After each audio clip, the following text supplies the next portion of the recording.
Welcome back to our YouTube channel law juris. मैं Vivek Chaudhary Indian evidence act के lecture series में आपके साथ। हम अपना सेक्शन 3 देखते हैं इंडियन एविडेंस एक्ट का, जो इंटरप्रिटेशन क्लॉज है। बेसिकली वो कई सारे टर्म्स की डेफिनेशन बताता है। पहली डेफिनेशन देखते हैं कोड।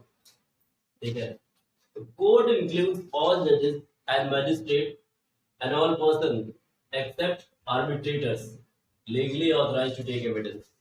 मतलब सारे जजेस, सारे मजिस्ट्रेट और भी पर्सन आर्बिट्रेटर को छोड़ के जो लीगली ऑथराइज है एविडेंस लेने के लिए, उन्हें कोर्ट माना जाएगा। ऐसा नहीं कि कोई जज किसी कोर्ट में बैठा हो तभी वो कोर्ट, अगर लीगली ऑथराइज है तो वो कोर्ट माना जाएगा, सीधी बात। दूसरा, fact. Fact means and include, जो जो इसमें शामिल किया गया है क्या क्या, एनीथिंग, स्टेट ऑफ थिंग और relation of thing capable of being perceived by the senses. Human के पास सेंसेस होते हैं, सुन सकता है, देख सकता है, समझ सकता है, मन में कोई विचार ला सकता है। तो एनीथिंग, स्टेट ऑफ थिंग और relation of thing capable of being perceived bye senses. अगर उसने कुछ देखा, कुछ सुना, कुछ समझा, कुछ भी, ठीक है, तो वो हमारा भैया fact. Any mental condition of which any person is conscious.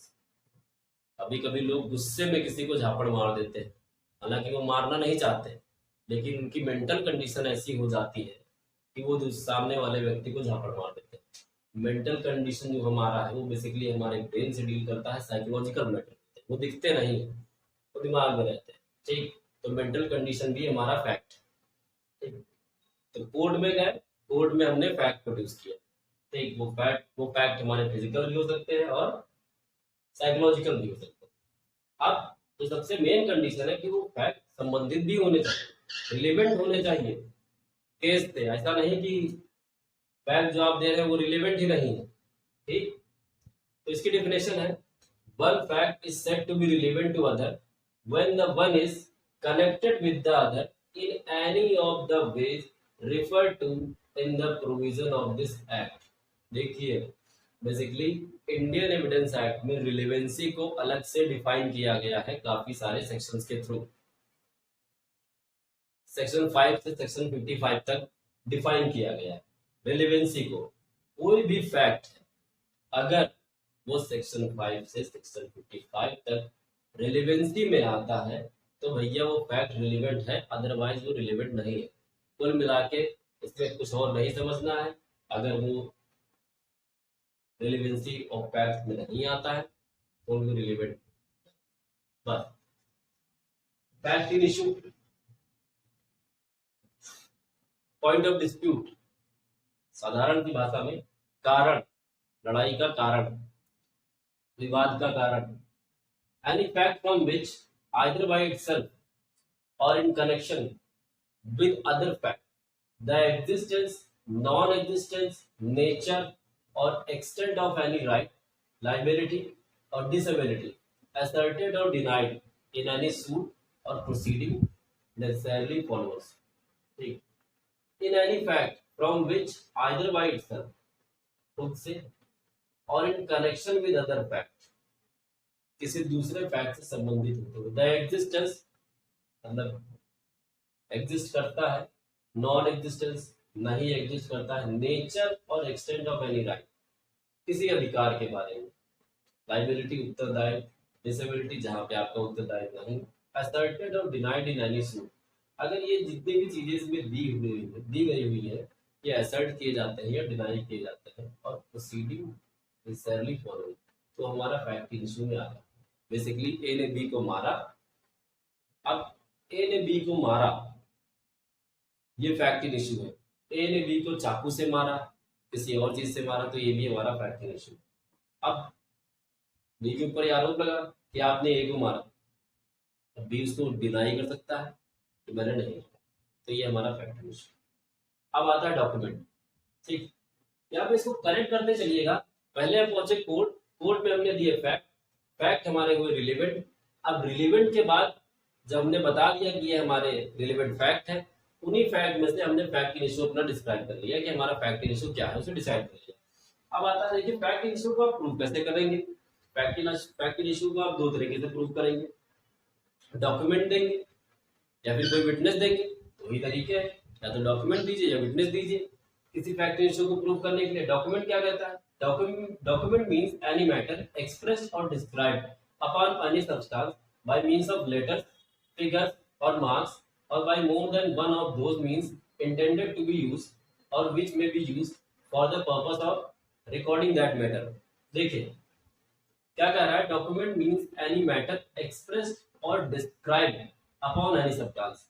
ये बोर्ड है, इस पे हमने लिखा हुआ है, ठीक है, यहाँ पे देखिए ये हमारा एक सब्सटेंस है, इस पे हमने क्या लिखा है, रिकॉर्डिंग दैट मैटर। इसमें हमने अपना मैटर रिकॉर्ड किया है बाय मींस ऑफ लेटर्स, हमने अपना जो मैटर रिकॉर्ड किया है वो लेटर्स के थ्रू किया है।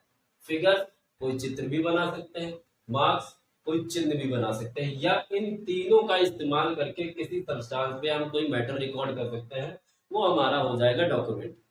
हम अपने सेक्शन 3 की अगली डिफिनेशन देखते हैं, जो एविडेंस है।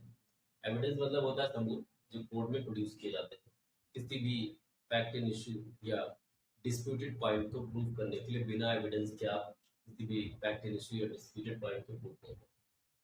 डेफिनेशन ये बताती है all statements which the court permits or require. ध्यान देने वाली बात है, all statement which the court permits or require, court permit करे और उनकी रिक्वायरमेंट हो कोर्ट की, to be made before it, court के सामने, by the witnesses in relation to matter of fact under inquiry. Inquiry के अंडर में जो मैटर ऑफ फैक्ट है उसके रिलेशन में विटनेसेस के द्वारा अगर कोई स्टेटमेंट दिया जाता है और वो फैक्ट कोर्ट के द्वारा रिक्वायर है और परमिट किए गए हैं तो वो एविडेंस माने जाएंगे, अदरवाइज एविडेंस नहीं माने जाएंगे। दूसरी सबसे बड़ी कंडीशन दी गई है, all documents including, sorry condition नहीं है, all documents including electronic record produced for the inspection of the court, all documents including electronic record produced for the inspection of court। देखिए यहाँ पे स्टेटमेंट की बात हो रही तो ये हमारा हो जाएगा ओरल एविडेंस और यहाँ पे हो जाएगा हमारा डॉक्यूमेंट्री एविडेंस। ओरल एविडेंस में बेसिकली हम स्टेटमेंट को रख देते हैं जो विटनेसेस देते हैं, और डॉक्यूमेंट्री एविडेंस में हम डॉक्यूमेंट, जैसा कि मैंने आपको अभी अपने डिफिनेशन में बताया था कि ये एक बोर्ड है, इसमें जो कुछ लिखा है ये डॉक्यूमेंट है, ठीक, और इसको हम रिकॉर्ड कर रहे हैं, जो रिकॉर्ड हो रहा है, जो वीडियो में जा रहा है वो हमारा इलेक्ट्रॉनिक एविडेंस है, ठीक है। तो ये हमारा पहला हो गया ओरल एविडेंस और ये हो गया डॉक्यूमेंट्री एविडेंस। इलेक्ट्रॉनिक एविडेंस को हमने यहाँ अलग से नहीं लिया है, इसी में इंक्लूड कर दिया है, ठीक है। सातवां देखते हैं, सातवां है proof. A fact is said to be proved after considering all matters before it, the court either believes it to exist or consider its existence so probable that a prudent man ought, under the circumstances of the particular case, to act upon the supposition that it exists। देखिए आपने मतलब court में गए, fact issue create हुआ, relevancy साबित हुई, आपने document दिए, एविडेंस दिए, इनके संबंध इनसे जो अगर कोई फैक्ट प्रूव हो रहा है तो उसे हम प्रूव मान लेंगे। मतलब अगर आज जो डिस्प्यूटेड पॉइंट है अगर वो एग्जिस्ट कर रहा है तो उसे प्रूव माना जाएगा, अदरवाइज उसे डिसप्रूव माना जाएगा, ठीक है। तो ये सातवां और आठवां हो गया। प्रूव मतलब आप सभी लोग समझ सकते हैं, अगर इन सब के माध्यम से कोई चीज प्रूव हो रही है, कोई डिस्प्यूटेड पॉइंट वो प्रूव है, अदरवाइज वो डिसप्रूव है। Not prove, neither prove not disprove, ना तो वो प्रूव हुआ है और ना ही डिसप्रूव हुआ है, ये है नॉट प्रूव। तो नॉट प्रूव इम्पोर्टेंट इसलिए है, देखिए अगर मान लीजिए कि अगर पहले उसमें देखा जाए नॉट प्रूव, तो आदमी अंदाजा लगाएगा कि जो प्रूव नहीं हुआ, लेकिन यहाँ पे ऐसा नहीं है।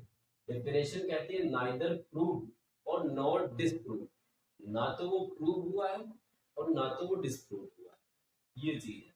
अब 10वां है हमारा India. India means the territory of India, whole of India. पहले देखिए इंडियन एविडेंस एक्ट से हमारा जम्मू कश्मीर स्टेट एक्सक्लूड था, लेकिन अभी 2019 के बाद से उसको हमने भी मिला लिया है अपनी टेरिटरी में बाय द लेजिस्लेशन। तो अब हम ये कह सकते हैं कि जो हमारा इंडियन एविडेंस एक्ट है वो पूरी इंडियन टेरिटरी में, चाहे वो स्टेट हो, चाहे यूनियन टेरिटरीज हो, चाहे हमारी वोटर टेरिटरीज हो, वो सभी जगह लागू होता है। Thank you friends. हमारी वीडियो को आप लाइक करिए, सब्सक्राइब करिए और ज़्यादा से ज़्यादा शेयर करिए। Thank you.